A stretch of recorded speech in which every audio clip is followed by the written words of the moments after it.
Vous êtes aussi le directeur de campagne de Claude Barthelone. Claude Barthelone qui s'est lancé dans la campagne pour les régionales en Ile-de-France et qui a coiffé au poteau Jean-Paul Huchon et Marie-Pierre de la Gontrie. Quel est son point fort? C'est qu'il connaît parfaitement l'Île-de-France. C'est un homme qui a toujours vécu en Seine-Saint-Denis. Il a été maire, il a été président du conseil général.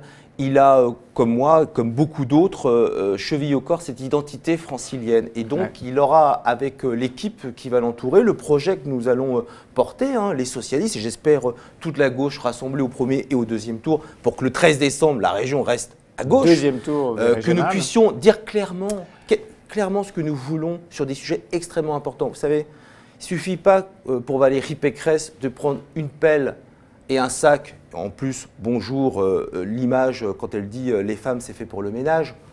Bonjour, ce sur quoi elle travaille. Vous rentrez assez loin dans la campagne. Non, mais il ne suffit pas d'aller… Mais bien sûr, je vais vous demander son point faible. Mais son point faible, ce sera assez détracteur de les dire. Moi, je n'en vois pas. Moi, je vois qu'il a une dynamique. C'est pas justement ce fameux 9-3. Vous dites qu'il a. Mais ça veut dire quoi, le 9-3 ?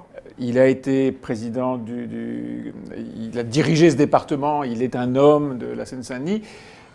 Évidemment, on voit poindre à droite cette petite musique. Si vous voulez que l'Île-de-France devienne la Seine-Saint-Denis, votez Barthelone. Oui, moi ce que je vois dans la campagne qu'est en train de mener l'UMP, les Républicains, je ne sais plus comment ils vont s'appeler in fine, mais en tous les cas ce que fait Valérie Pécresse, c'est de cliver. C'est comme le fait la droite en général. Il y a l'Île-de-France des riches, l'Île-de-France des pauvres, les grands déséquilibres tels qu'on les a connus il y a 17 ans en arrivant en responsabilité dans cette région.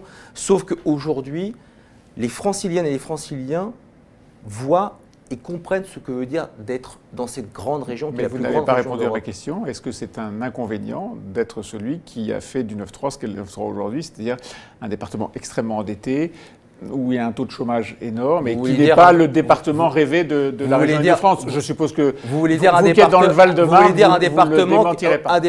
comme le Val-de-Marne qui réussit à avoir des grands sièges sociaux sur son territoire. C'est ça aussi l'ambition que l'on doit avoir pour la grande couronne, la petite couronne et pour Paris. Mais ça, ce sera le projet que l'on portera.